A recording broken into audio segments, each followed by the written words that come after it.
What's poppin' T Squad? It's me, Keisha, and I'm here with tonight's All Tea, All Shade Real Housewives of Potomac Season 6, Episode 10 review. Want to let you guys know that next Monday, not tomorrow, but next Monday, September 20th, I will be having my surgery. So I will be down for a while. So you won't be seeing any reviews from me after next Sunday. Also, this week, I'm gonna try to do two fashion killer episodes, one on the MTV Video Awards fashion and the Met Gala tomorrow. I'm so excited for the Met Gala tomorrow. So yeah, just want to give you all that bit of tea. And I'll be doing another breast cancer vlog this week with all of the information about my surgery and everything that I need as far as the things that I needed for my post op care and some more behind the scenes footage of the filming of my movie Paper Heart. If you have not watched my breast cancer vlog from this week, please watch it. I included a lot of the behind the scenes of the first 2 days of filming for my film Paper Heart, which will be out next year. I cannot wait. I'm so excited. And starting tomorrow through Friday, Paper Heart will be available for free to download at Amazon.com. So make sure tomorrow, if you want to read Paper Heart, that you download it for free. It's free for everybody for the next 5 days. So make sure you get on that. The link to all of my books are down below in the description box. Okay, now let's get into tonight's episode. So we pick up exactly where we left off last week with Ashley and Candiace going back and forth about Ashley's wide forehead and her wide big body. Baby, I would have leaped across Tesla to get to Candiace and snatched that turban up off her head and choked her with it.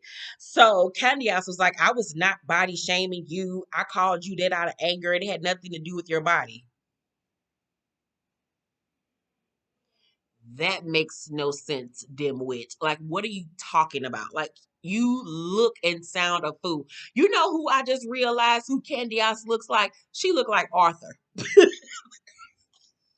The cartoon. She looked like Arthur, goddamn it, and the Bernstein Bears, goddamn it. So Ashley was like, all the attacks you've made, you've never come for my body before. Candy Eye's gonna say, I've talked about your forehead before. Ashley was like, and I've talked about your dry ass hair. Go on with that turkey. And I was like, Candy Eye's hair do be looking dry as fuck. Ever since her first season, that we've been looking like a tumbleweed. But I'm like, Ashley, this was the wrong instance to be bringing up some dry hair when you had that ponytail that looked like you ain't put no leave-in conditioner, no rinse-out conditioner in your hair in like 50 million years, baby. I was like, ooh, wrong time to be talking about some dry hair. So Mia invites the ladies to a goddess lunch. And she was like, Wendy and Karen will be there. Karen is waiting on an apology, Giselle. And Giselle was like, tell her she and Ray will be dead before I apologize. Once again, like, just so uncouth. Like, I just like I said plenty of times, the first time she made the little statement, I feel like she was trying to make a joke or whatever. It was what it was. But now the two times after that, it's just like it's not funny. It just doesn't come across right to be talking about this person and get an apology from me when they did. Like, that's just not the right thing to say. So then we see Karen shooting a Surrey tourism video in Potomac. Make it make sense, Jesus. I feel like I was in a Twilight Zone episode. She up here shooting tourism videos in the city that it ain't even in, child. Candy House up here talking about she ain't body shaming this girl when she called her a wide body bitch. Like, what the fuck is going on? So then we see Giselle talking to her daughter's daffodil detox and distribution about her not wanting to get married again because of financial reasons, because she don't want to depend on no man and this, that, and the third. And I was like, well, maybe a man will help you decorate that house better, because that house is a gaudy ass mess. It looked like something out of Vegas. Like, it just looked like Tom Jones or somebody lived there, or what's them people, them the magician David Copperfield or somebody. Child, that she can't dress, she can't decorate, she can't do shit. She can't keep a man, baby. She can't do her hair, her makeup look a mess. Girl, Jesus. So Candiace comes home from rehearsal barely talking to Chris. I guess she still called herself being mad from their last little argument. So he tells her that they're all set for her music video. And so she negates all of that and was just like, "Are you drinking? Cause it's 4:50 in the afternoon." He was like, "Yeah, because you stressed me out." So Chris was like, "Why are you mad that I'm working? You don't give a shit about what I do." And she was like, "I never said that." And then here she go. Here she go, Jesus. I'm sorry. Like this has become a prop for her now at this point. Like you can't tell me that she just don't walk around with like maxi pads or something in her hand. There's just something that can just stick to her hand. So when it's time to pretend like she's crying, she can pull it out and start dabbing at them eyes with them fake ass tears. Like I'm so sick of her. I just want to like stuff them damn tissue papers down her throat. So you can tell Chris is getting tired of her ass and her spoiled, rotten ass behavior. Like I said, he is going to be her karmic retribution. Watch what the fuck I say on that. And that bitch wasn't sorry. She wasn't fucking sorry, heifer. So, then we see Wendy and Eddie talking to their boys about Black Lives Matter. You know, that was a very important conversation to have. Karen meets with Ashley to see baby Dylan, honey.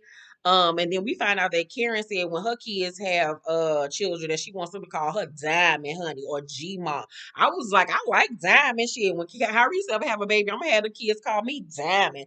Diamonds and pearls. It used to be my mama's song. So Ashley asked about the trip. And Karen was like, "Girl, we miss you. I wish you could have been there longer." She was like, "Giselle had taken Wendy through the ropes prior to you getting there when she's been wiggling that fat vagina at us." I love Karen. So Ashley's like, "You and her have been going at this for a long time, and you know she's going through a hard time." Karen was like, "This man dragged her. I know she's in pain. I have given my apologies. There will be no more to her." And I'm like, exactly, like, why do I have to continue to apologize to this demon seed, this walking demonic figure, honey? And I'm looking at Ashley like, why are you caping for Giselle ass so tough? I know y'all cool or whatever, but girl, fuck Giselle. You know exactly what Giselle is made of, because hell, you the same bitch pretty much. But I'm looking at Ashley like, girl, I'm like Candiace at this point. Go on with your breast milk and get the fuck out. So Ashley in her confession was like, "I think Karen talking about Jamal really hurt her. There was no relationship to hurt. She was just mad she got embarrassed on national television." So Karen was like, "She needs to talk about it. Come to us with the truth. If she wants to have a private moment with me, I'm for it." And Ashley was like, "I don't really see that happening." Well, and so Robin goes to see her little life coach and she tells her that she fears her business might crash and her not trusting after what her friend did to them. And I'm like, she is really trying to make us believe that she is over there really selling a gang of them little dollar store hats. You are not about to make me believe that she did not buy that shit off Wish for 5 cents and trying to resell them little dingy ass cheap ass hats. Ain't nobody buying that shit. I need to see one person that has actually bought one of them bedazzled ass hats. I need proof. I need proof, bitch, because I don't believe you. I don't believe you. You need more people. And she says that she expects for Juan to support her like she supported him when he was down and out. And I agree with that because she was there for him. She did give him grace. So he does need to at least try to be there for her. But Juan is tired of her. Juan wants to be with his lover, and that is Michael. He is tired of being Robin's fucking placement holder because she a dyke. He is tired of being her beard child. He is tired of but trying to pretend like he is really interested in her ass. Just because she's shaped like a nigga don't mean she a nigga. She can't fuck him at night. Well, she can, but it's gonna be plastic, baby. Michael can give him the real thing. I wonder did him and Michael ever go on that trip. Remember last season at the engagement party, when Michael was like, "We should go on a boys trip." And he was like, "Yeah." He was like, "Yeah, just me and you." And Juan was like, "Uh-huh." So it's the day of Mia's goddess party, and the setup is really lovely. It's like at some like little park gazebo. It was really cute. Ashley comes with Dylan child. I'm like, you couldn't find no babysitter, but I guess, girl, Wendy ain't happy to see Giselle and ignores her when she arrives. And Giselle spoke, but she really wasn't giving her no fever neither. Candiace, honey, arrives wearing one of Diane Carroll's old wigs. I was like, where are you going? Shoo-wop, doo-wop. It looked a mess on her. Did not like it. Robin arrived with some throwback Farrah Fawcett barrel curls. Like, you can tell she did that shit herself, because if she paid somebody to do that, she needs to get her money back, bitch, and file a complaint, because she looked a mess by the head. So everyone except Ashley is invited to Candiace's music video, and Ashley didn't give two shits about that. She was like, girl, we respect each other's spaces. I don't want to be there. So Mia makes everybody go around the table and say something nice about each other. And I was like, here we go with the shits. So Robin says, Karen, I love that you can laugh at yourself. And Karen was like, you know what, Robin? I learned how to laugh at myself from you.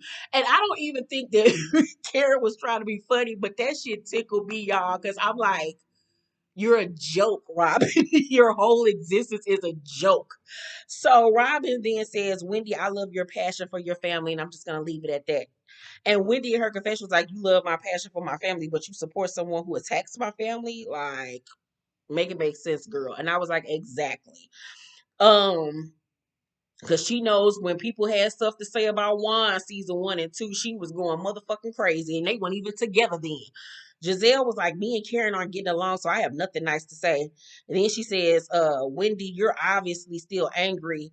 Um, Mia then jumps in and was like, when we were at the birthday dinner for Rob, and Giselle did say that she didn't believe what the blog said. Giselle was like, all that happened after that was like from outer space, and you don't want to take any accountability for it. Girl, it wasn't from no outer space. You know exactly what the fuck you were doing, and you just mad that once again somebody embarrassed your ass because Giselle does not know how to read. Giselle say her little shit word in her confessionals. When it's one-on-one, face-to-face, she can't never get her words out right, honey. She always gets dog walked. So Wendy was like, and I'm not sorry. I still feel if you were my friend, you would have come to me first. Giselle was like, and that's the only thing I apologize for. Wendy was like, yeah, okay, I received that, but she just knows at this point that Giselle is full of fucking shit. So Giselle was like, and for the record, as far as Giselle is around her trying to destroy families, that's Karen. Now Karen out here trying to destroy families. Like, girl, goodbye. Goodbye. So Candiace was like, I wonder if anything that was said had at the reunion basically had anything to do with you and Jamal going y'all separate ways. And Giselle was like, no, that wasn't new information for me. I mean, no, it wasn't new information for you because it had been on the blogs, it had been on YouTube. She knew about them hoes that he was fucking. Let's not pretend that her and Jamal were in a real relationship. He was doing her a favor for a storyline. Stop it. So Candiace was like, so why didn't you say that? And Giselle was like, because I decided I was gonna let Karen show her ass. Girl, you ain't decide shit. And she showed her ass and showed yours too. She pulled your slip, bitch. So the producers in the confessional says, who told you about the rumors? And Giselle was like, Jamal. Girl, oh. So Giselle was like, you went on a diatribe when it came to Jamal, and it did hurt me and my children. Girl, them damn girls didn't give a fuck about what their lady said about their dad. They know their daddy ain't shit. That's why they didn't even want y'all to be back together. Your daddy even know that this nigga wasn't shit and embarrassed your ass down to the TV. Girl, shut up. So Karen was like, you brought a whole live relationship to this group, and now you trying to twist it. And I was like, you better tell her, Karen. So Candiace was like, thank you for you know what, Giselle, thank you for being open because I have never seen her be this vulnerable before. I'm so sick of these girls capping for Giselle when they know damn well that this bitch ain't shit. Like, I don't understand why they all try to kiss her ass. Like, who the fuck is Giselle? Giselle ain't no motherfucking body. Fuck her. And them gout legs of hers. Girl, bye. Them swollen ankles. So Karen was like, if it hurt her children, I'm sorry. And I was like, Karen, why the fuck did you even apologize? You know damn well that shit didn't hurt them kids' feelings. So Giselle was like, if you're gonna fucking apologize to me. And Karen was like, I apologize to you and your children. Giselle was like, that's the first time she's ever apologized. Karen was like, can you at least acknowledge that you chose the wrong words? Here come Robin. Is it possible to just wipe the slate clean? Shut up. Shut up. Shut up.